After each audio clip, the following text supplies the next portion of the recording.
జీవన్ రెడ్డి గారి గురించి నేను ఎక్కువ చెప్తే మాది మేమేదో డబ్బా కొట్టుకున్నట్టు అవుతుంది. ఎందుకంటే ఆయన గురించి మీ లోపల తెలియని వాళ్ళు ఎవరు లేరు. ఇక్కడ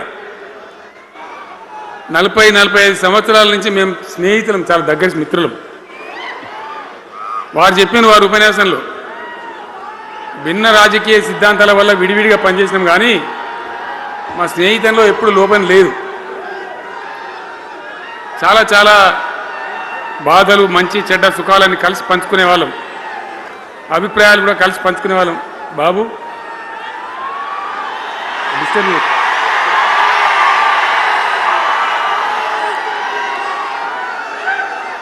మంది లొల్లి పెట్టడం కూడా కాదురా వారు.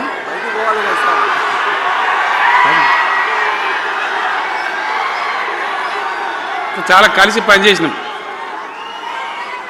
ఆయనకుండే నిబద్ధత, ధైర్యంగా ప్రజా జీవితంలో పనిచేసిన పద్ధతి ఎంతమందికో చాలామందికి ఆదర్శంగా నిలిచినటువంటి వ్యక్తి. జగిత్యాల్లో ఆయన పుట్టి పెరిగి రాజకీయంగా చాలా పెద్దవాడు అయినాడు మీ అందరి దీవెనతో. కానీ ఒక జగిత్యాల్లోనే కాదు, ఆయనకు పాత కరీంనగర్ జిల్లా వ్యాప్తంగా అట్లనే పొరుగున ఉన్నటువంటి అనేక జిల్లాలలో చాలామంది జీవన్ రెడ్డి గారి అభిమానులు ఉన్నారు. చాలా మంది. మీరు లొల్లి పెట్టకండి, మీ ఫోటోలే బయటికి పోతున్నాయి. అది లైవ్ టెలికాస్ట్ ఉంది, దానిలో మీ బొమ్మలు టీవీలో కనబడుతున్నాయి మీ ఇంటికాడ.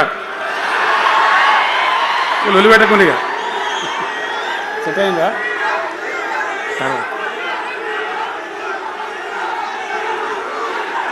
సో అట్లా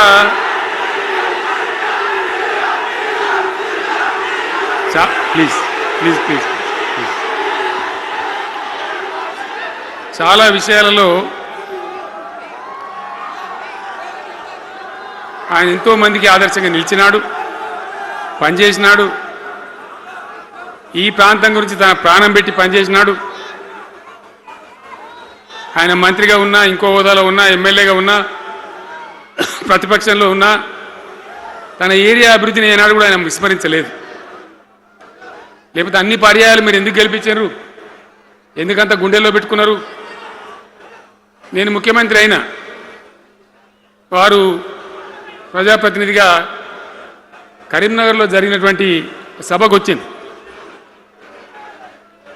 అందరూ మాట్లాడిన చాలామంది, తను మాట్లాడుతూ ఒకటే మాట కోరిండు. అయ్యాక బోర్నపల్లి అనే కాడ గోదావరి మీద ఒక బ్రిడ్జ్ అవసరం మాకు, అది కంపల్సరీ కావాలి అంటే నేను ఇక హోదాలు బిదాలని మర్చిపోయి ఏంది జీవన్న మళ్ళీ చెప్పండి అని చెప్పిండు ఆయన. వెంటనే అక్కడి నుంచి ఆదేశాలు ఇచ్చి 70-80 కోట్ల రూపాయలు మంజూరు చేసి ఆ బ్రిడ్జి అప్పుడు కట్టించినాం.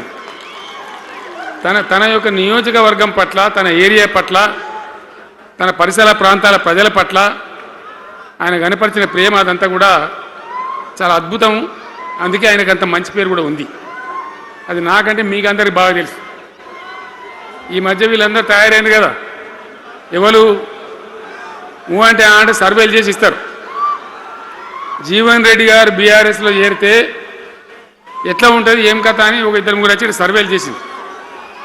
మీ నియోజకవర్గం కాదు, మీ నియోజకవర్గంలో ఆటం బాంబే పేలిపోయింది, దానిలో మాటనే లేదు. అసలు జగిత్యాల నియోజకవర్గం గురించి చర్చ లేదు. కానీ వాళ్ళు ఏం చెప్పినా సర్వే వాళ్ళు పక్కనున్న సొప్పదండి కావచ్చు, ధర్మపురి కావచ్చు, మేరిట్ల కొట్టుపల్లి కావచ్చు, ఇంకా చాలా కాన్స్టిట్యున్సీలు కావచ్చు, చాలా ప్రభావం ఉంటుంది జీవన్ రెడ్డి గారిది. ఒక అద్భుతమైనటువంటి దీంతో రాజకీయమైన ఇది వస్తాయని చెప్పి వాళ్ళు సర్వే చేసి చెప్పినారు. అది జీవన్ రెడ్డి గారికి ఉన్నటువంటి విశిష్టత.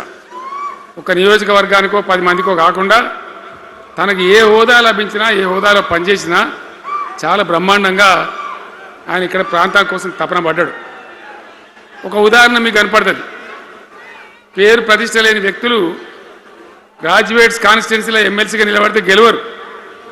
ఆయన శాసనసభ్యునిగా ఇక్కడ ఓటమి చెందినా ఇమ్మీడియట్గా మళ్ళీ ఎమ్మెల్సీగా పోటీ చేస్తే ఇక్కడ ఉండబడే విజ్ఞులందరూ కూడా బ్రహ్మాండంగా గెలిపించండి. ఎందుకు వాళ్ళు ఎందుకు అంటున్నా? అట్లా కాదు కదా, ఇక్కడ నేను మొత్తుకుంటున్నా, అక్కడ నువ్వు మొత్తుకుంటున్నావు, అర్థమవుతుందా?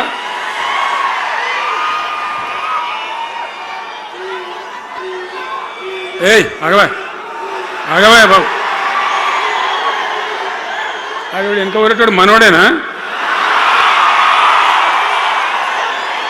విజయసారావు మనోడేనా మోపాయింట్ ఐడియా కూడా మనోడేనా మన బుక్కుండా పెట్టు ఇంత దూరం వచ్చి మనం ఇంత సభ పెట్టుకొని 4 విషయాలు ప్రజలకు చెప్పుకోవాలి కదా మరి ఈ బట్టి అరుపులారిస్తే ఏం లాభం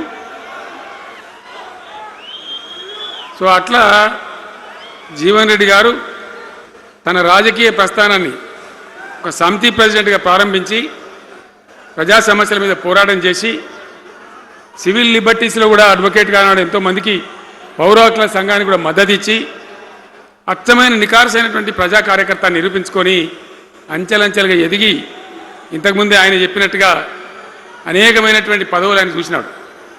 పదవులైన కొత్త కాదు, బ్రహ్మాండంగా శాసనసభ్యుని గెలవడం, మంత్రి పదవులు అలంకరించడం, అనేక రంగాలలో అనేక రకాలుగా పనిచేయడం అంతా కూడా మీకు తెలుసు. నేను కొత్తగా చెప్పే అవసరం లేదు. నేను ఒక్కటే మాట మీకు మనవి చేస్తా ఉన్నా. జీవన్ రెడ్డి గారు నేను మొన్న కలిసినప్పుడు ఒక మాట అనుకున్నాం. మేము ఎట్లా ముందుకు పనిచేద్దాం ఏంది, మేము ఇద్దరు మూలకోలం అనుకొని ఒక కుటుంబంలో అన్నదమ్ములాగా పనిచేద్దామని చెప్పిన నేను. ఇంత ప్రేమగా అంటే మనం కుటుంబంలాగా ఈ పార్టీకి బ్రహ్మాండమైన ఒక పిల్లర్స్ లాగా పనిచేసి ముందుకు తీసుకొని పోదామని చెప్పి నేను చెప్పడం జరిగింది. ఈరోజు పార్టీలో వారు చేరిన వెంటనే చాలా బ్రహ్మాండమైనటువంటి మనకు ఒక ఊపు వస్తూ ఉంది. నేను జీవన్ రెడ్డి గారిని కోరుతా ఉన్నా, జగిత్యాల మందం కాదు, జగిత్యాల జిల్లా కాదు, పాత కరీంనగర్ జిల్లా కాదు, మీరు ఆదిలాబాద్ చూడాలి, నిజామాబాద్ చూడాలి, పరిసర జిల్లాలు చూడాలి. పార్టీ ప్రధాన కార్యదర్శిగా ఈ నిమిషం నుంచి నేను అపాయింట్ చేసుకుంటా ఉన్నాను. బ్రహ్మాండంగా ఈ ప్రాంతం అంతా కూడా మీ సేవలు అవసరం ఉన్నాయి పార్టీకి. అదే కాదు, 600 ఏది ఏమైనా ఏమవుతుంది, 100% మళ్ళా బీఆర్ఎస్ గవర్నమెంట్ వస్తుంది. వస్తుందా? వస్తుందంటూ చేయలేవట్టుండే ఒకసారి కెమెరాలు కడ దింపుకున్నా బాబు, వస్తుంది కదా. ఇవాళ జీవన్ రెడ్డి గారు పార్టీలో బాబు కౌశిక్ రెడ్డి రాగొట్టరు వాళ్ళు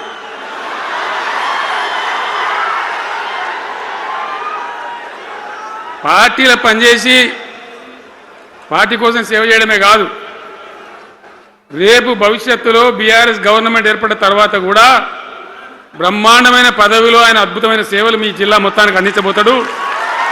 తెలంగాణ రాష్ట్రానికే ఆయన సేవలు అందించబోతాడు. ఇది నా మాట, కేసీఆర్ మాట అని నేను జగిత్యాల గడ్డ మీద చెప్తా ఉన్నా. నేను ఎక్కడన్నా మాట ఇచ్చినంటే తప్పలే. కాబట్టి జీవన్ రెడ్డి గారిని మీరు జగిత్యాల మందం మీరు యుద్ధం చేయాలి. యుద్ధం చేసేదానికి ఆయన ముఖాబిల మనిషే లేడీడా, మీరు సరిపోతారు. ఆయన నాకు అప్పచెప్పాల బయట పనిచేయడానికి. కరెక్టే కదా? అట్లే చేద్దామా? అట్లే ముందుకోదామా? జగిత్యాల యుద్ధం మీ వంతు, తెలంగాణ యుద్ధం మా వంతు. ఓకే కదా?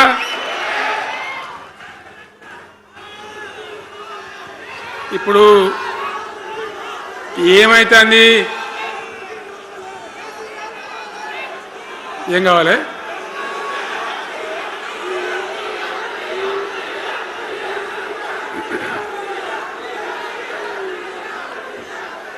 గింతే మనది మనం అనుకొని పోదాము. మరిగా బంద్ చేయండి బాబు, మీరు ముద్దుమంతులకు చెప్పండి వాళ్ళకు. తెలంగాణ చాలా భయంకరమైన పరిస్థితులలో ఉండే, దుఃఖం వచ్చేది, ఏడుపు వచ్చేది. ఎమ్మెల్యేలుగా ఉన్నా ఏం చేయలేని పరిస్థితి. ఆగమాగం అడివేడివి కదా. ఎట్లా ఉండే తెలంగాణ మనం చూడలేదా? తెలంగాణ రాకముందు ఎంత భయంకరమైనటువంటి బాధలుండే, ఎంత కష్టం ఉండే. ఎవడన్నా తెలంగాణని మాట్లాడేవాడు ఉండనా?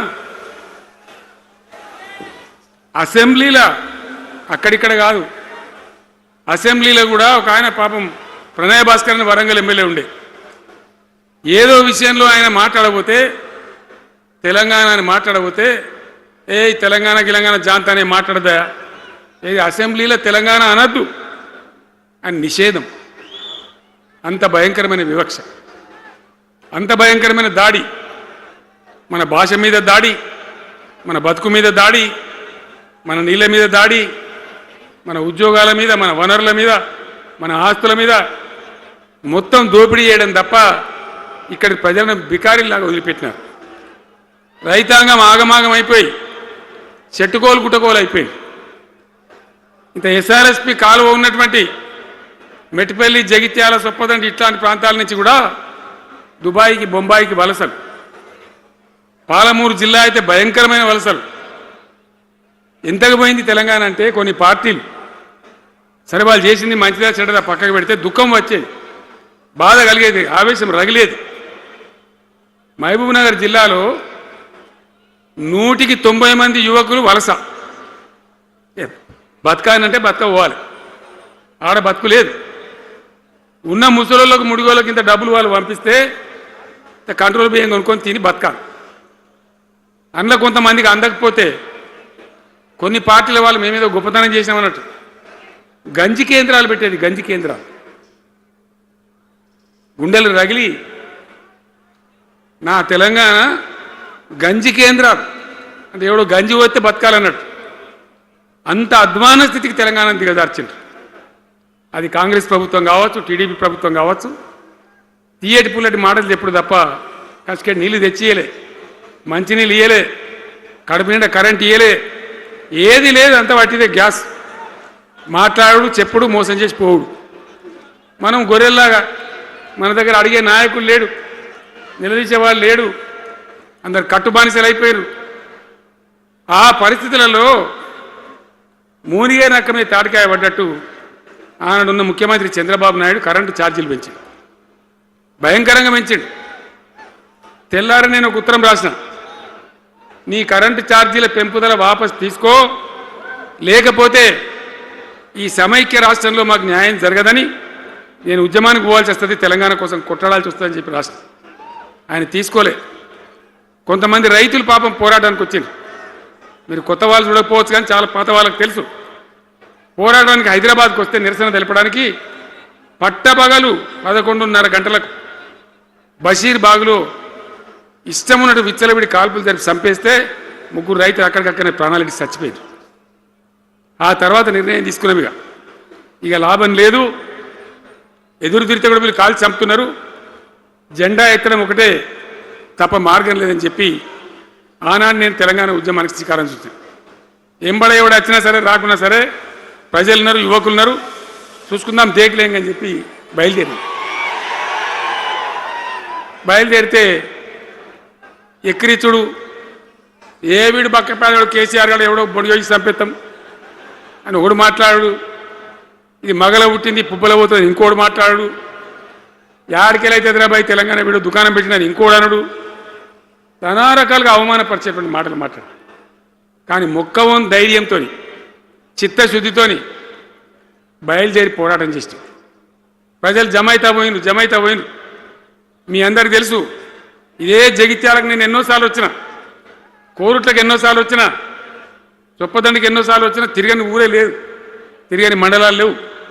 అట్లా పక్షిలాగా మొత్తం తెలంగాణ తిరిగి విశ్వ ప్రయత్నం చేస్తే ఒక పెద్ద ఉద్యమ కెరటం తయారైన తర్వాత మేము కూడా తయారుపై మేము ఇస్తాం తెలంగాణ అని కాంగ్రెస్ పార్టీ మొదలుపెడితే సరే మంచి మాటగా ఎవడైతే ఇస్తే ఎవడైతే కావాలి తెలంగాణ ఎవరితేంది అనే పద్ధతితో కాంగ్రెస్తో జట్టు కట్టినాం, గెలిచినాం. అమాంతంగా నేను తెలంగాణ లేవట్టుకపోయి ఢిల్లీలో పెట్టినాం. రాష్ట్రపతి ప్రసంగంలో వచ్చింది, కామన్ మినిమం ప్రోగ్రాంలో వచ్చింది, ఒక దశకు వచ్చింది.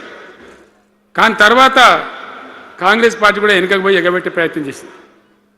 అప్పుడు రోషియా అని ఒక ఆయన ముఖ్యమంత్రి ఉండే, ఆ రోషియా 14F అని ఒకటి తీసుకొని వచ్చాడు. హైదరాబాద్ సిటీలో మనోళ్ళకి ఇక పోలీసు ఉద్యోగం, సెప్రాస్ ఉద్యోగం కూడా దొరకదు. అప్పుడు నాకు తిక్కరేగింది. ఇక నేను బతికుండగానే ఉద్యమం నాటిన నాయకుడు నేను బతికుండగానే ఇక వీళ్ళు ఇట్లా F-15 E-15 R-15 తెస్తే ఇంకేం మిగులుతుంది సావో రేవో తేల్చుకోవాలని చెప్పి ఆ రోజు నేను శపథం కట్టిన ఉద్యోగ గర్జన చేసి సిద్దిపేటలో కేసీఆర్ సచ్చుడో తెలంగాణ వచ్చుడో ఈ తల్లి ఆందకనే మంచిగా దగ్గరేంగ అని చెప్పి ఆ శపథం చేసి ఆనాడు ఆమరణ నిరాహార దీక్షకు బయలుదేరితే మొత్తం తెలంగాణ అల్లకల్లోలమైంది. మీరు కూడా ఎక్కడోన్లు అక్కడ వందల వేల గ్రామాలలో టెంట్లు లులులు పార్లమెంట్లో అల్లకల్లోలం ప్రజలంతా గందరగోళం చేస్తే అప్పుడు ఒక ప్రకటన ఇచ్చింది. చిదంబరం అంటే ఆయన వచ్చి హోంమంత్రి తెలంగాణ ఏర్పాటు చేస్తామని నువ్వు దీక్ష బంద్ చేయి నమ్ముతాం కదా కేంద్ర హోంమంత్రి చెప్పినాక మరి నమ్మాలి కదా దీక్ష బంద్ చేసినాం. తెల్లారి ఆంధ్రోలు మొత్తం రాజీనామాలు డ్రామా మూడో రోజుకి మళ్ళీ వెనక్కి వెళ్ళిపోయింది. మళ్ళీ అప్పుడు జేఏసీ తయారు చేసి అన్ని పార్టీలను పెట్టి నానా తంటాలు పడి మళ్ళీ ఒక 3.5 ఏళ్ళు భయంకరంగా కొట్లాడితే మీరందరూ ఎక్కడి వాళ్ళు అక్కడ ఆశీర్వచనం ఇస్తే మీ ప్రేరణతోని మీ స్ఫూర్తితోని చివరికి తెలంగాణ రాష్ట్రం వచ్చింది కదా. వచ్చిన తర్వాత మీరేం చేసినారు దీని మంచో చెడనో చూసే బాధ్యత నీకే అని చెప్పి నాకు అప్పచెప్పి పని మొదలు పెట్టాలి. ఎట్లా కొత్త కుండలో ఈగలు వచ్చినట్టు దీని ఆర్థికం తెలియదు కథ తెలియదు చాలా చాలా కష్టమైనటువంటి క్లిష్టమైన పరిస్థితి అంత అలకటి పని కాదు. ఏం చేయాలా ఎక్కడికక్కడ పెద్ద భయంకరమైనటువంటి బాధ చాలా ఇబ్బంది. ఇదే జిల్లాల తాటిపల్లిలో చాటిపల్లి ఉంటుంది చొప్పదండి మండలంలో జిఆర్ రెడ్డి గారు అని చెప్పి పెద్ద ఆర్థిక శాస్త్రవేత్త ఆయన బీహార్లో పనిచేస్తూ ఉండే. నేనే స్వయంగా జిఆర్ రెడ్డి గారికి ఫోన్ చేసి అన్నా మన సొంత రాష్ట్రం వచ్చింది మనం బాగు చేసుకోవాలి మీరు రావాలి అని పిలిపించుకొని అట్లాంటి వాళ్ళందరినీ సమూహపరచుకొని ఒక ఎజెండా వేసుకొని బయలుదేరి అంతకుముందు సమైక్య రాష్ట్రంలో మొత్తం తెలంగాణ చెరువులు నాశనం చేసింది. కాకతీయ రాజులు తవ్వించిన చెరువులు ఉండే మనకు బ్రహ్మాండంగా ఒక 75-80 వేల చెరువులు ఉండే. ఆంధ్ర పాలకుల సమైక్య పాలనలో మొత్తం నాశనం పట్టేసిండ్రు కబ్జాలు పెట్టిండ్రు నాశనం పట్టిండ్రు. చివరికి 40-44 వేల చెరువులు ఉండే. ఎక్కడ మొదలు పెట్టాలి ఎవరి పేరు పెడితే బరకత అవుతుంది అని ఆలోచించి ఏ కాకతీయ రాజులైతే మనకు అన్నం పెట్టినరో వాళ్ళ పేరుతో ఇది బాగా చేయాలని చెప్పి మన మొట్టమొదటి కార్యక్రమం మిషన్ కాకతీయ. ఎందుకు మిషన్ కాకతీయ ఆ చెరువుల దరిద్రం వదిలిస్తే వాటిని బందోబస్తు చేస్తే వాటిలో నీటి నిల్వ సామర్థ్యం పెరిగితే గ్రౌండ్ వాటర్ పెరుగుతుంది బోర్లు బాగా నీళ్ళు వస్తాయి. కాబట్టి అక్కడి నుంచి ప్రారంభించి చేసినాం. అది కూడా తెలంగాణ ప్రజలు రైతులు ఒక ఉద్యమంలాగానే చేశారు. మట్టి తీసుకొని పోండి సారవంతంగా ఉంటుంది మీ పొలాలలో పోసుకోమంటే లక్షల ట్రాక్టర్ల మట్టి తీసుకొని పోయింది తెలంగాణ రైతాంగం. అన్ని గ్రామాలలో ఒక విప్లవం లాగా ఆ మట్టి తీసుకొని పోయి వాళ్ళ భూములలో పోసుకొని కూడా బ్రహ్మాండంగా చేసింది. అక్కడి నుంచి మొదలుపెట్టినటువంటి ప్రస్థానం 10 ఏళ్లలో ఎన్ని చేసినామో మీరు చూసారు. బట్టి మాటలు మాట్లాడు గప్కాలు కొట్టుడు కాకుండా నేను ఒక్కటే మాట మిమ్మల్ని అడుగుతున్నా మీరందరూ కూడా చూసారు. శాసనసభలో నిలబడి ఈ రాష్ట్ర చరిత్రలో ఎవడన్నా ఒక ముఖ్యమంత్రి ఈ 5 ఏళ్లలో మిషన్ భగీరథ కంప్లీట్ చేసి ప్రతి ఇంటికి నల్లా పెట్టి మంచినీళ్ళు ఇవ్వకపోతే మళ్ళా తేపకు నేను నిలబడడం ఓట్లు అడగం అని చెప్పిన ముఖ్యమంత్రి ఎవరన్నా చూసినామా? నేను చెప్పిన మాట అసెంబ్లీలో నిలబడి చెప్పి ఆ 5 ఏళ్లలో మిషన్ భగీరథ నీళ్లు తెచ్చి 100% కులం మతం సంబంధం లేకుండా తండాలు మారుమూల పల్లెలకు కూడా ప్రతి గ్రామానికి ట్యాప్ పెట్టి ప్రతి ఇంట్లో ట్యాప్ పెట్టి మంచి స్వచ్ఛమైనటువంటి నీళ్ళు తెచ్చిచ్చింది. 5 ఏళ్ళు నడిచింది నడవలే. మిషన్ భగీరథ నీళ్ళు పుష్కలంగా రాలే. ఏమన్నా రాలేదా? వచ్చినాయా? మరి ఇప్పుడు ఏం రోగం పుట్టింది నాకు అర్థం కాదు. ఇప్పుడు ఎందుకు గుంటుతుంది అది? ఎందుకు నీళ్ళు ఎత్తలేవు? వస్తున్నాయా ఇప్పుడు? మరి ఏం చేయాలా? లాగులు వలిగేదాకా చంపాలి. మంచి మాట కాకపోతే ఏం చేస్తారు? మంచిగా కట్నే ఇల్లు పెట్టిపోయి కదా, 5 ఏళ్ళు నడిచింది కదా, మరి మీకేం బీమారీ వచ్చింది నాకు అర్థం కాదు. ఇంత పొడుగు మాటలు మాట్లాడుతుందా? అడ్డం పొడుగు మాట్లాడుతుందా? పొద్దున్న లేతే కేసీఆర్ చావాలి, నువ్వు 1000 జన్మలు ఇచ్చినా నేను చావా నా కొడుకు అనుకుంటున్నావు.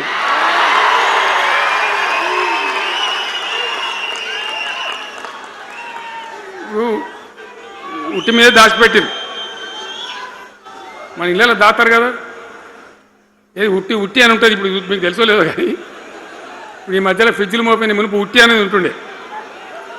ఎండిపోయిన చేపలోకి నీ రొయ్యలో అబ్బాయి ఉంటే నీ వరుగులు ఉంటే దాంట్లో పెడుదురు. పిల్లికి అందదా ఉట్టి, కింద కూసుకొని శాపం పెడతా ఉంటుంది, తెగాలే పడాలి తెగాలే పడాలి. పిల్లి శాపానికి ఉట్టి తెగుతుందా? మరి విధవలు కేసీఆర్ చావాలంటే కేసీఆర్ చస్తాడా?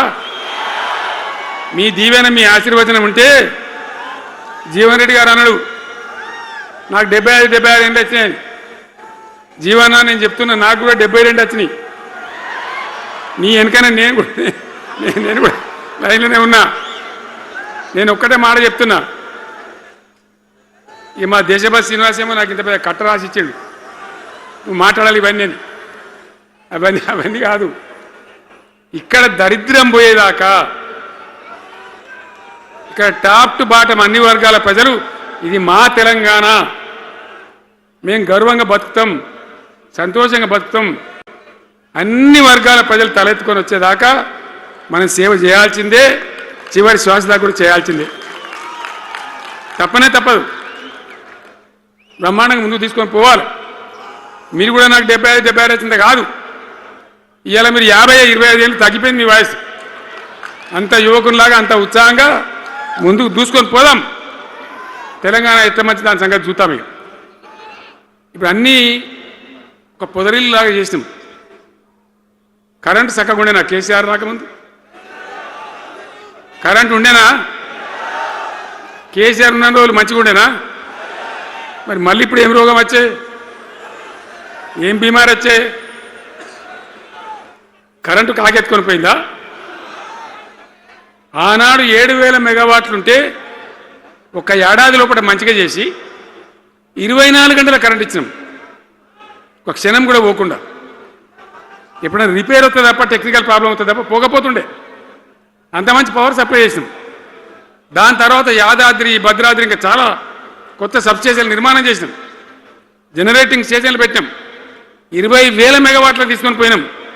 ఏది దరిద్రులకు రాజ్యం అప్పయ్యే ముందు 20,000 మెగావాట్లకు తీసుకొని పోయినాం. మరి ఏం రోగం వచ్చింది, ఏం బీమారి వచ్చింది, ఎందుకు ఇబ్బంది పెడుతున్నారు? అనేక చోట్ల రైతుల పొలాలు ఎండుతున్నాయి, పేపర్లలో ఫోటోలు వస్తున్నాయి, టీవీలలో వస్తున్నాయి, జనం ఏడుస్తున్నారు. ఎందుకు ఈ బాధ కలుగుతూ ఉంది?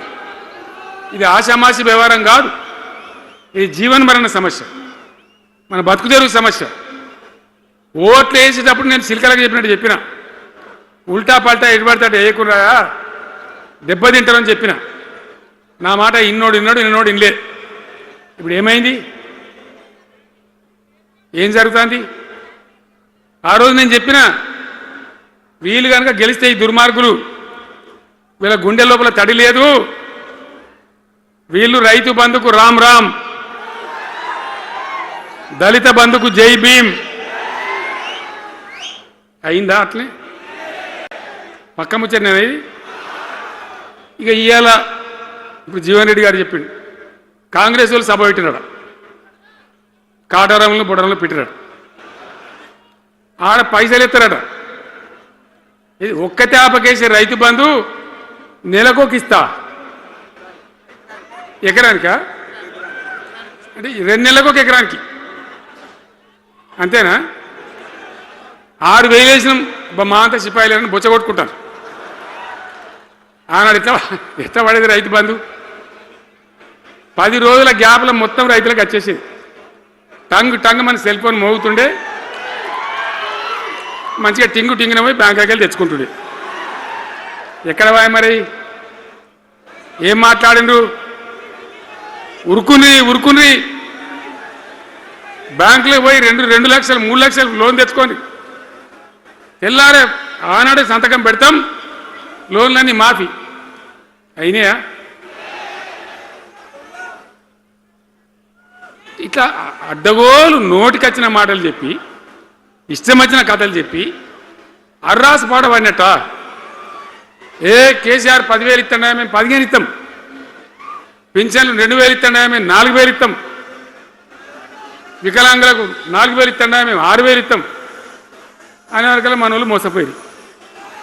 నేను చెప్పిన ఇది మోసంరా నాయన, గోసపడతాము, ఇది అయ్యేది కాదు, ఆర్థిక పరిస్థితి లేదు అని నేను చెప్పిన ఆ రోజే మీటింగ్లలో చెప్పిన. కానీ కొద్దిమంది ఆశపడితే ఏమైంది, 1.7%తో బీఆర్ఎస్ ఓడిపోయింది. మనం కూడా 39-40 ఎమ్మెల్యేలు గెలిచినాం. ఇంకో 10 మంది కొద్ది తేడాతోనే ఓడిపోయింది. అయితే 1.7% తేడాతోనే బీఆర్ఎస్ ఓటమి పాలైంది. సరే, మంచి మాట. మరి వచ్చిన ప్రభుత్వం పనిచేయాలి కదా, వాళ్ళకు కూడా అవకాశం ఇవ్వాలి కదా. సరే, మన నాన్న వాడవిడ కొంత దుంకులాడినా నేను మాట్లాడలే, నీ బయటికి రాలే, తక్కువ 1-2 సార్లు తప్ప రాలే. వాళ్ళకు కూడా ఛాన్స్ ఇవ్వాలి, అవకాశం ఇవ్వాలి. మనం ఎక్కసంతో ఉండొద్దు, చేయని ఏం పరిపాలన చేస్తారో చేయని, మంచిదే కదా అని చెప్పి అనుకున్నాం. మరి ఏమైతే అంది, ఎక్కడ చూసినా చిల్లర మాటలు తప్ప ఒక్కటంటే ఒక్కటన్నా నిర్మాణాత్మకమైన కార్యక్రమం ఉందా? ఒక్కటన్నా ఏదైనా గొప్ప స్కీమ్ మొదలుపెట్టినరా? ఒక పొదరిల్లులాగా వడ్డించిన విస్తరలాగా తెలంగాణ మీకు అప్పచెప్పినాం. ఎన్నిట్లలో నంబర్ 1 తెలంగాణ. మంచినీళ్ళ సప్లైల నంబర్ 1, కరెంటు సప్లైల నంబర్ 1, పర్ క్యాపిటల్ తలసరి ఆదాయంలో నంబర్ 1, రాష్ట్ర స్థూల ఉత్పత్తి జిఎస్డిపిల నంబర్ 1. ఎన్నిట్లనో కేంద్ర అవార్డు రావాలి. అంత బాగా చేసిన తెలంగాణ 2.5 ఏళ్లలో ఇలా ఎవ్వని మాట్లాడించినా రైతులను మాట్లాడితే గొడవ వైడుతున్నారు. నాశనం అయిపోయిందన్న, చెడగొట్టుకున్నాం, మా చెప్పుతో మేమే కొట్టుకుంటాం ఓటును వాళ్ళు కొంతమంది బాధపడి. ఎందుకు? ఎంత మంచి కడుపుల చల్లగదలు కూడా రైతులకు ఎట్లుండే, ఎంత బాగుండే. కరెంటుకు బాధ ఉండేనా, నీళ్ళకి బాధ ఉండేనా? యూరియా బస్తాలు ఇయ్యే శాతం అయితే లేదా ఈ ప్రభుత్వానికి? యూరియా బస్తాలు కావాలి రాబోయంటే యాప్ పెట్టినే ఉంటాడు. దుకాణంలో లేకపోతే యాప్లోకి వెళ్తా ఈ దమ్ముంటే తెచ్చి దుకాణంలో పెట్టాలి. కానీ ఆ యాప్లు పట్టుకొని తిరిగితే కాళ్ళకు వాపులు వస్తాయి, బస్తాలు మాత్రం దొరుకుతలేవు. నిజమేనా నేను చెప్పేది? యాడ చూసిన ఎరువు బస్తాలు కూడా శాతం కాదు ఆఖరికి. అంతకుముందు కాంగ్రెస్ గవర్నమెంట్ ఉన్నప్పుడు అట్లే ఉండే, పోలీస్ స్టేషన్లో పెట్టి అమ్మిండ్రు యూరియా బస్తాలు. ఇవాళ మళ్ళా చెప్పుల లైన్లు, కాళ్ళకు వాపులు రావాలి. ఆటో రిక్షానికి చెప్తే 10 బస్తాలు వేసిపోరాబోయంటే పొలం కాడ వచ్చి ఎత్తుండే. ఇలా యూరియా కోసం ఇంత బాధన? ఇది ఎంత అసమర్థమైన ప్రభుత్వం, ఎంతగాని శాతగాని ప్రభుత్వం. అన్నిటికీ బాధనే కదా. బంగారం లాగున్న రైతులు ఎంత ఆనందంగా ఉండే. వానాకాలం పంటలు పండితే తడిసిన ధాన్యం కాడికెళ్ళి కొని మొత్తం బ్రహ్మాండంగా రైతులకు డబ్బులు బ్యాంకులు వేసేది, మధ్య దళారు లేకుండా. మా గంగుల కమలాకర్ వేసేది, చేయి మీద కూర్చున్నాడు సివిల్ సప్లైస్ మినిస్టర్గా, కొట్లాడి తీసుకుపోయి వేసేది. రైతులకు ముందుగా పోవాలి, వాళ్ళు పోయి మళ్ళీ సెకండ్కి పని చేసుకోవాలి. ధాన్యం అమ్మిన డబ్బులు వచ్చేది, ఇటు రైతు బంధు పైసలు వచ్చేది. రైతులు మోతాదు లేకుండ్రి, మంచిగా పనిచేసుకున్నారు. ఇప్పుడు ఏమైంది? ఎరువు అనే యాపు, రైతు బంధు కోసం మొగులు చూడాలా, అది నెలకో ఎకరానికి వస్తుంది. ఇప్పుడు జగిత్యాల కేసీఆర్ సభ అంటే మళ్ళీ ఇలా పైసలు విడుదలన్నట్టు. రైతు బంధు రావాలంటే మళ్ళీ సభ పెట్టన్నా ఏంది? 3వ కిస్తీ రావాలంటే మళ్ళీ ఏమన్నా కేసీఆర్ సభ పెట్టాలి ఇక, అంతేనా? ఇది ప్రభుత్వమా? ఒక 75,000 కోట్లు ఇచ్చినాం మనం రైతులకు, 75,000 కోట్లు. పల్లరాజశేఖర రెడ్డి గారు ఉన్నాడు ఎక్కడో, ఇగో ఈయనప్పుడు రైతు బంధు అధ్యక్షుని ఉండే రాష్ట్రానికి ఎమ్మెల్యే లేకుండే, ఈయననే నిలబడేపించింది. 73,000 కోట్ల పైచీలకు డబ్బులు అనాయాసంగా సునాయాసంగా రైతు ఖాతాలకు పంపించింది. ఇప్పుడు ఏం రోగం వచ్చింది, ఏం బీమారి వచ్చింది? అచ్చా, ఇంకో మాట మీరు నాకు చెప్పాలి. ఈ కాంగ్రెస్ సిపాయిలు ఏం మాట్లాడారు ఎలక్షన్లో? కేసీఆర్ అంటాడు చక్కగా చేస్తలేడా, మేము చాలా సిపాయిలము, చాలా అనుభవం ఉన్న పార్టీ మాది, బ్రహ్మాండంగా చేస్తాం, మీకు 6 సందమామలు 7 సూర్యులు పెడతామన్నారు అన్నారు కదా, ఆయన నరికిండ్రు కదా. ఇలా రాష్ట్ర ఆర్థిక ఆదాయం ఎందుకు దిగజారిపోయింది? దయచేసి ఆలోచన చేయండి. కేసీఆర్ ఉన్నప్పుడు రియల్ ఎస్టేట్ ఎట్లా ఉండే, రైతుల భూముల ధరలు ఎట్లుండే, హైవే పక్కకుంటే 2 కోట్లు 3 కోట్లు, డాంబర్ రోడ్ పక్కకుంటే ₹1 కోటి ధీమా ఉండే రైతులకు. ఇంకా అమ్మాయి ఇందులో పెళ్లి అంటే పావడంత అమ్మి చేత పోవా, వాళ్ళ దగ్గర అమ్మి చేత బిల్డింగ్ కట్టుకుంటా. ఈరోజు అమ్మేటోడు ఉన్నాడు కానీ కొనేటోడు లేడు. నిజమేనా ఈ మాట? నిజమా కాదా? ఏమైంది మరి? ఏం రోగం వచ్చింది రాష్ట్రంలో? ఏ వాళ్ళని మాట్లాడించినా, ఎవరిని అడిగినా ఇదే బాధ. ఈ విధంగా రైతుల భూముల ధరలు పడిపోయినాయి, రాష్ట్ర ఆర్థిక పరిస్థితి పడిపోయింది, మంచినీళ్ళకు గోసపడాలి, రైతాంగం అన్నిటికీ గోసపడాలి. ఇవాళ మక్కలండి, మక్కలు వచ్చినాయి, పెడితే కొంటమని చెప్పారు, కొనకపోతే కొనమని చెప్పారు. ఈ శాతకాని దొంగతనం ఎందుకు? లోపల అధికారులకేమో కొనకూడదు అని చెప్తున్నారు, మీది కొంటమని చెప్తున్నారు. మక్కలు కొనే ధీమా ఉందా? ఇవాళ కొంటుండ్రా? వడ్లు కొంటుండ్రా? కొనకపోగా మళ్ళీ ఇంకా బోనస్ ఇస్తామని ఒక బోగస్ మాట. ఎవరికైనా నచ్చిన బోనస్ వస్తుందా? వాటిదే బోనస్, అంత బోగస్. ఈ విధంగా పంట వేసిన కాడి నుంచి పంట కొనుగోలు దాకా బీఆర్ఎస్ ప్రభుత్వం అని నిలబడ్డది, రైతులకు తోడుగా నిలబడ్డది, రైతులను ఆదుకున్నది. ధాన్యం తడిచిపోతే కూడా కొన్నది. కానీ ఇలా రైతాంగం అంతా ఆగమాగం. రైతు బంధు ఎప్పుడవుతుందో తెలియదు, ధాన్యం కొనరో తెలియదు, కొంటే పైసలు తొందరగా వస్తాయో రావో తెలియదు. చాలా సతమతమవుతున్నారు. రైతులను మాట్లాడితే చాలా తప్పు చేసుకున్నాం సార్, పొరపాటు అయిపోయింది అని బాధపడుతున్నారు. మంచిగా ఉండ్రి, మళ్ళీ వాళ్ళ ఆత్మహత్యలు స్టార్ట్ అవుతున్నాయి. వాళ్ళకి ఇచ్చే ఆర్డర్లన్నీ బంద్ చేసిండ్రు, ఇంకెవరికి ఇస్తారట కమిషన్ల కోసం, అది వాళ్ళని అవస్థ పెడతా ఉన్నారు. ఉద్యోగులు ఆనాడు మనం 72% ఇచ్చినాం, వాళ్ళు తెలంగాణ ఉద్యమంలో పనిచేశారు కాబట్టి టీఎన్జిఓ అంటోళ్ళు సమైక్య రాష్ట్రంలో కూడా వాళ్ళ ఉనికి పొడగొట్టుకోలే, టీఎన్జిఓగానే ఉన్నారు తెలంగాణ ఎన్జిఓలుగా. కాబట్టి వాళ్ళని గౌరవించి గుర్తించి బ్రహ్మాండంగా 72% పిఆర్సీ ఇచ్చినాం. ఇలా ₹7 ఇచ్చిండ్రా, 7% అని ఇచ్చిండ్రా? ఏమైంది? ఏం బీమారైంది? ఎంతమందిని మోసం చేస్తారు? ఆఖరికి వస్తే పరిస్థితి ఏంది? ఇలా రాష్ట్రంలో రిటైర్డ్ ఉద్యోగస్తులకు కూడా వాళ్ళకి రావాల్సిన బకాయి, వాళ్ళు దాచుకున్న డబ్బులు వీళ్ళు ఇచ్చే మెహర్బానీ ఏం లేదు, ఆ డబ్బులు కూడా ఇచ్చే పరిస్థితి లేదు. ఆటో రిక్షా కార్మికులు మాట్లాడితే అన్న ఈరోజు పనికి మాలిన ఫ్రీ బస్సు పెట్టినారు, మా పొట్ట కొడుతున్నారు, మేము నాశనం అయిపోయినారు, వాళ్ళు ఏడుస్తూ ఉన్నారు. పిల్లలకు అది నేమ్ పెట్టలే. ఆయన కాంగ్రెస్ ముఖ్యమంత్రి అయినా రాజశేఖర రెడ్డి గారు అప్పుడు పెట్టిండు, ఇది ఫీజు రియంబర్స్మెంట్ అనే స్కీమ్. మంచి లాభం జరిగింది, నేను దాన్ని కొనసాగించిన. ఇలా మొత్తం బీసీలకు ఎస్సీలకు పిల్లలందరికీ ఫీజు రియంబర్స్మెంట్ రాక 10-12 వేల కోట్ల బకాయిలు పెడితే వాళ్ళు ఆగం, వాళ్ళు రోడ్డున పడరు. కోర్టుకు పోతే పిల్లల దగ్గర వసూలు చేసుకొని చెప్పి కోర్టులు చెప్తా ఉన్నాయి. వాళ్ళ గతి ఏం కావాలి? ఇప్పుడు ఎవరిని కదిలిచ్చినా ఈ రాష్ట్రంలో, ఎవరిని మాట్లాడించినా, ఒక విద్యార్థిని మాట్లాడినా, ఒక రిటైర్డ్ అయిన ఉద్యోగిని మాట్లాడినా, పనిచేస్తున్న ఉద్యోగిని మాట్లాడినా, రైతాంగంతో మాట్లాడినా ప్రతి వాడు అసంతృప్తి, ఒక బాధ, మాకేదో అన్యాయం జరిగినటువంటి పరిస్థితిలో మాట్లాడుతూ ఉన్నారు.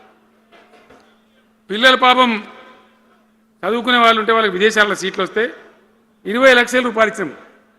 అంబేద్కర్ పేరు మీద, జ్యోతిబా పూలే పేరు మీద ఎస్సీ పిల్లలకు, బీసీ పిల్లలకు, ఓసీలలో కూడా నిరుపేదలకు ఇచ్చినాం.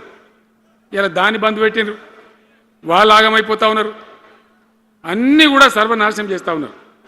అన్ని స్కామ్లు, కుంభకోణాలు, భూ కబ్జాలు. పొద్దున్న లేస్తే పేపర్ తిప్పితే బాధ కలిగేటువంటి పరిస్థితులు.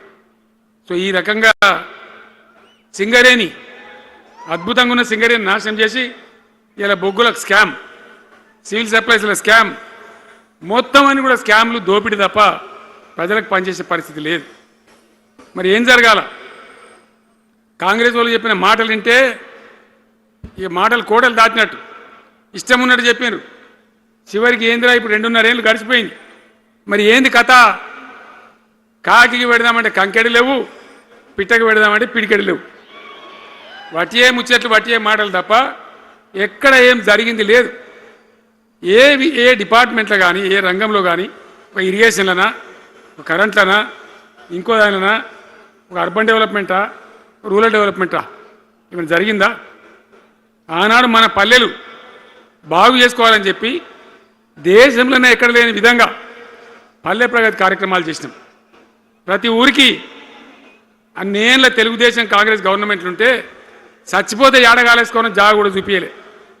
ప్రతి గ్రామానికి ఆనాడు మనం వైకుంఠ ధామాలు కట్టినాం.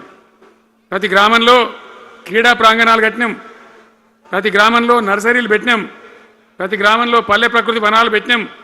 ప్రతి గ్రామ పంచాయతీకి ట్రాక్టర్ ఇప్పించినాం. ఆనాడు చెత్త తీసేది. ఇలా పనిచేస్తున్నాయా ట్రాక్టర్లు? ఊళ్ళలో ట్రాక్టర్లు పనిచేస్తున్నాయన్నా? మూలకు పడ్డాయి, డీజిల్ పోసే దిక్కులేదు. ఏం చేయాలా? పల్లె ప్రకృతి వనం పెడితే దాన్ని నీళ్ళు పోసే దిక్కులేదు. ఏం రోగం వచ్చింది? ఏం బాధ? డీజిల్ లేదా? ఆ తెలివి కూడా లేదా? ఆ రోజు నేను చెప్పిన ఆర్థిక శాఖ కార్యదర్శిని పిలిచి అవసరమైతే ఎమ్మెల్యేల జీతాలు బంద్ పెట్టుంది కానీ గ్రామ పంచాయతీల డబ్బులు మాత్రం విడుదల చేయండి అని చెప్పింది. అంత టెన్షన్గా డబ్బులు పంపించేది, కార్యక్రమాలు జరిగేది, గ్రామాలు మంచిగా ఉండేది. అది నాశనం పట్టింది. మున్సిపాలిటీలు అయితే మురిక్కుపాలు అయిపోయినాయి. మరి ఏం చక్కగా ఉన్నట్టు? ఏం బాగున్నదన్నా?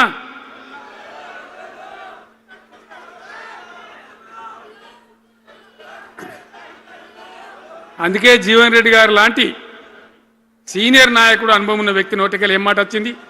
కాంగ్రెస్ పోవాలి, బీఆర్ఎస్ రావాలి. ఎందుకు వస్తుందా మాట? వటిగానే వస్తుందా? బాధ్యత లేకుండా వస్తుందా? ఏది చూసినా కూడా చక్కదనం లేకపోతే, పొద్దున్న లేతే దోపిడి తప్ప ఇంకోటి లేకపోతే ఎందుకు ఈ పరిస్థితి వస్తుంది? రాష్ట్ర ఆర్థిక పరిస్థితి నాశనం, ఉద్యోగస్తులు ఆగం, రిటైర్డ్ ఉద్యోగస్తులు ఆగం, విద్యార్థుల జీవితాలు ఆగం, ఆటో కార్మికుల జీవితాలు ఆగం. ఎవరు చక్కగా ఉన్నాడు? సంతృప్తి ఎవరున్నారు? ఏం జరుగుతూ ఉంది? ఇది ఈ రాష్ట్రంలో ఉన్న పరిస్థితి. ఇక నేను చెప్పానంటే తెల్లారిదాకా చెప్పచ్చు. నేను ఒకటే మీద మనవి చేస్తూ ఉన్నా, ఖచ్చితంగా మళ్ళీ ఎట్టి పరిస్థితులలో ఎవరు ఏమన్నా సరే ఖచ్చితంగా రావాలి. ఇంకా ఈ అందానికి ఒకటి బోడముండ హైడ్రాని తెచ్చిపెట్టింది. దానికి ఆ హైడ్రాకు ఆ పిసిసి ప్రెసిడెంట్ అని ఉంటాడు ఆయన, కాంగ్రెస్ కమిటీ అధ్యక్షుడు, ఆయన నిజామాబాద్లో పోయి చెప్తుండు, హైదరాబాద్లో హైడ్రా, నిజామాబాద్ కూడా తెత్తాం బిడ్డ, నిజామాబాద్లో నిడ్రా, రేపు జగిత్యాలలో కూడా జిడ్రా అంటాడు. ఇక అంటే ఏం కావాలి? మొత్తం పేదల కొంపలన్నీ కూల్చుడేనా? కేసీఆర్ రాజ్యానికి వచ్చినప్పుడు 3.5 లక్షల మందికి పేదలు ఎక్కడ ఉన్నారో అక్కడనే పట్టాలు ఇచ్చినాం. వాళ్ళని ఆగం చేయకుండా పాపం గరీబోళ్ళు 3.5 లక్షల కుటుంబాలకు హైదరాబాదు చుట్టుపక్కల వేరే పట్టణాల్లో కూడా పట్టాలు ఇచ్చిన వాళ్ళని బతకనిచ్చినాం. ఇలా ఏం కూలగొట్టుడు? అది పుస్తకాలు కూడా తీసుకుని పోరాటాలు చదువుకునేటి అంతే గిరితమా? నేను ఒక్కటే మాట మనం చేస్తా ఉన్నా, గ్యారంటీగా బీఆర్ఎస్ గవర్నమెంట్ వచ్చేది ఖాయం. మొట్టమొదటి రోజులనే ఈ ఐటాంటోని ఎత్తి అవతల వరేస్తామని చెప్పి నేను మనవి చేస్తా ఉన్నా. తీసేయన్నా దాన్ని, ఐటాన్ తీసేయనన్నా? పక్క మాటనా? మళ్ళా మొదలు పెట్టిరా? ఇక జరాగు, 5 నిమిషాలు అది అయిపోతుంది. హైడ్రాని పీకేసి మొదటి సంతకంతోనే తీసి చెరువులో వాడేస్తాం దాన్ని. ఇప్పుడు మనం చేయలేం. 46,000 చెరువులు మంచిగా చేసినాం. ఏమన్నా గుడిసె కూడా కొలగొచ్చామా? ఇల్లు కూడా వచ్చామా? ఇదేమి ఇచ్చేంతరం నాకు అర్థం కాదు. మూసి అని దాని పడి వాడారు, దానికి ఆడ గరీబులు ఉంటారు పాపం. మూసేయంబడిన గరీబులను వాళ్ళని ఏమి ఏడిపించుడు? పొద్దున్న లేతే వాళ్ళు నిద్రపోకుండా వాళ్ళ కంటి మీద కొనుక్కు లేకుండా అది ఎవడు చేసే ప్రాజెక్ట్ అయ్యేది కాదు, పీకేది అవుతుందా? 15,000 ఇల్లు కూడా కొడతారట. ధర్మమేనా అది? ఈ రకంగా ఒక పనికి మాలిన హైడ్రా తెచ్చి మూసి అది చెయ్యాలి, మూసి మంచిగా చేయాల్సిందే బద్దనేవాడు అన్నాడు. అన్ని వేల ఇల్లు కూడా కొట్టడం ఎందుకు నాకు అర్థం కాదు. అలా ఏం లేదు, భూములు కబ్జా పెట్టే రియల్ ఎస్టేట్ దందా తప్ప దానిలో ఏం లేదు. మూసి ప్రజల కోసం కాదు, నగర ప్రజల కోసం కాదు, ఈజీగా చేయగలిగిన దాన్ని, మామూలుగా చేయగలిగిన దాన్ని నాశనం బట్టి దాన్ని కథం పడతా ఉన్నా. ఏది చూసినా కూడా ఒక రకమైన దోపిడీ, ఒక రకమైనటువంటి గుండాగిరి, అరాచక వ్యవస్థతో ముందుకోతున్నారు తప్ప ప్రజా సంక్షేమాన్ని కాంక్షించి ఒక్క స్కీమ్ కూడా రాలే. ఇరిగేషన్ ప్రాజెక్టులు అన్ని పండబెట్టిరు. ఏం రోగం? ఒకనాడు కాకతీయ కాలువ మీద, మన వరద కాలువ మీద మోటార్లు పెడితే ఏం కోసాది? మా శంకరెడ్డి చెప్తా ఉండే ఇంతకుముందు, వేల మోటార్లు పెట్టుకుంటే వచ్చి కోసుకపోదురు, లారీలకు మోటార్లు ఎత్తుకపోదురు. ఇదే వరద కాలువ మీద కేసీఆర్ ఉన్న రోజులు ఎవడన్నా మాట్లాడిందా? మాట్లాడలే. చివరికి ఏం చేసింది మీరు మంచిగా వినాలే. వీళ్ళు మామూలు పని చేస్తలేరు, మన జీవితాలకే బాంబులు పెడుతున్నారు. ఆ రోజు కూడా నరేంద్ర మోడీ ప్రధానమంత్రిగా ఉండే ఆయన ఏం చేసిండు? కరెంటు మోటార్లకు మీటర్లు పెట్టాలి, నువ్వు పెట్టాలి కేసీఆర్ అని నా మీద ఒత్తిడి. నేను చెప్పిన నా పానం పోయినా సరే, సచ్చినా సరే నేను మీటర్ పెట్టా అని చెప్పింది. పెట్టలే. 30,000 రూపాయలు కట్ చేస్తే నీకు అన్నాడు, కట్ చేసిండు. రాష్ట్ర ప్రభుత్వానికి వచ్చేటువంటి ఆదాయం 30,000 కోట్ల రూపాయలు వదులుకొని కూడా తెలంగాణలో నేను కరెంటు మీటర్ పెట్టనియలే. నేను ముఖ్యమంత్రి ఉన్నాను రోజు. ఇవాళ ఏం చేసిండు తెలుసా వీళ్ళు మీకు? మీకు తెలియలే, మీరు అమాయకులున్నారు. ఢిల్లీకి పోయి ఒప్పుకున్నారు. ఒప్పుకొని ఏం చేశారు?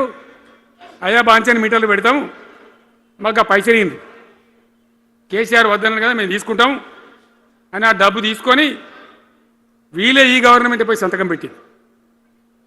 ఇప్పుడు మొదలైతే ఇక ఇప్పుడు వస్తాయి మీటర్లు. ఎదుర్కొందామా? మీటర్ల ఏర్పాటును యుద్ధం చేద్దామా? కొట్లాడదామా? ఏమన్నాం మనం? నాకు అర్థం కాదు. రైతులు మంచిగా ఉండాలి, వ్యవసాయం మంచిగా ఉండాలి, పల్లెలు బాగుండాలి, వృత్తి పనులు బాగుండాలి. ఇప్పుడు యాదవులకు గొర్రెలు ఇప్పించినాం. ఇప్పుడు వస్తున్నాయా గొర్రెలు? వినబడతలేదు. బంద్ అయినాయా? ఎందుకు బంద్ అయినట్టు? మరి దానికి ఏం రోగం వచ్చే? మరి ఎవరికి ఇచ్చినట్టు? చేపలు పట్టే వాళ్ళ కోసం చేప పిల్లలు వేసినాం, ఇప్పుడు వేస్తాను రా. మరి ఎవరికి చేసినట్టు? వృత్తి పని వాళ్ళకు ఉండదు, ఎవరికి ఉండదు.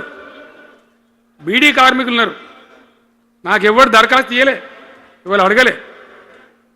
అప్పుడప్పుడు మా తులమో చెప్పేది, అన్న వాళ్ళ పరిస్థితి బాగుండదు పెదరికంలోనని చెప్పేది. మా అంతటా మేమే ఆలోచించుకొని బీడీ కార్మికులకు పెన్షన్ తెచ్చినాం. మొత్తం భారతదేశంలో ఏ రాష్ట్రంలో ఇస్తారా?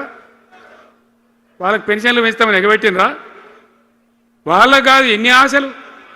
ఇంట్లో ఉన్న ఆడపిల్లకు 5 లక్షలు మహాలక్ష్మి అని పేరు పెట్టి 2,500 నెలకిస్తామని ఇచ్చిండ్రా? రూపాయి వచ్చిందా? అట్లా ఎన్ని? 6 గ్యారంటీలు, 420 హామీలు. స్కూటీలు ఎక్కడ వాయే? స్కూటీల్లో మనలే, ఇంకా స్కూటీలు ఎక్కడి? ఏమన్నా నచ్చినాయా? మరి నేను ఏమంటున్నా అంటే దయచేసి మీరు ఆలోచన చేయాల్సింది, ఇలా ఈ సభలో మాట్లాడుతున్నా మీరు వింటున్నాను కాదు, యావత్ తెలంగాణ వింటున్నది. తెలంగాణ ప్రజలందరికీ నేను కోరుతాను, నేను చెప్పిన నిజమా అబద్ధమా, ఏం జరుగుతూ ఉంది తెలంగాణలో? ఈ సందర్భంలో ఖచ్చితంగా ప్రజల మంచిని కోరే ప్రతి వాళ్ళు ఒకటి కావాల్సిందే, మళ్ళా తెలంగాణ పునర్నిర్మాణ యజ్ఞం మళ్ళా ప్రారంభం కావాల్సిందే. దాన్ని ఎవడు ఆపలేడు. జర గాచారం బాలేకపోతే దెబ్బతింటాం, అంత మాత్రం చేత ఆగిపోతామా? ఊకుందామా? పోరాటం చేయాల్సిందే, వీళ్ళని నిలదీయాల్సిందే, ఖచ్చితంగా తెలంగాణ పునర్నిర్మాణ ప్రక్రియ ఆ యజ్ఞం మళ్ళా ప్రారంభం కావాల్సిందే. తెలంగాణ ప్రజలు గెలిచి నిలవాల్సిందే. మొత్తం ప్రాజెక్టులు పండబెట్టినండి. పాలమూరు ఎత్తిపోతల పథకం 90% పూర్తి చేసినాం. కొద్దిపాటి డబ్బుతో అయిపోతుంది. వలసల జిల్లా, కరువు జిల్లా వాళ్ళ నాశనం పట్టింది. అన్ని అబద్ధాలు. ఒక్కటి కూడా ఒక క్రియాన్వితమైనటువంటి ప్రజలకు పనికొచ్చేటువంటి ఏ రకమైన నిర్మాత్మక పని లేకపోగా కూల్చివేతలు, కాల్చివేతలు, పోలీస్ దాడులు, ఎవడన్నా ఎదురుగా మాట్లాడతామని పట్టుకపోవడు. ఇది రాజకీయమా? ఈ రకమైన కథన. దయచేసి మీ అందరితోని నేను కోరేది ఒకటే. చాలా సంతోషం. నేను జగిత్యాలకు వచ్చిన సందర్భంలో జీవన్ రెడ్డి గారు వెంట మీరు తండోపతండాలుగా తరలి వచ్చారు. సభలో ఉన్నదానికంటే బయట చాలా ఎక్కువ మంది ఉన్నారు. మేము రాగా చూసినాం. తోవలో చాలా చీరి చేస్తూ ఉన్నారు. మీరు వచ్చిండ్రు. మీ అందరికీ మళ్ళొక్కసారి నేను స్వాగతం చెప్తా ఉన్నా. జీవనన్నతో పాటు బ్రహ్మాండంగా పనిచేద్దాం, ముందుకు పోదాం. ఈ జగిత్యాల జైత్ర యాత్రనే మళ్ళీ మన రాజకీయ శక్తుల పునరేకీకరణ చేసుకుంటూ మనం విజయం సాధించే వైపుగా పోవాలి. తప్పక విజయం సాధించాలి. తెలంగాణ పునర్నిర్మాణ యజ్ఞం పునఃప్రారంభం కావాలి. ముందుకు పోయి మనం విజయం సాధించాలని కోరుకుంటూ మీ అందరికీ కూడా పేరు పేరున ప్రతి ఒక్కరికి ధన్యవాదాలు తెలియజేస్తూ నేను సెలవు తీసుకుంటా ఉన్నా. జై తెలంగాణ, జై తెలంగాణ. సలవడని గట్టిగా చెప్పాలి. జై తెలంగాణ, జై తెలంగాణ. ధన్యవాదాలు.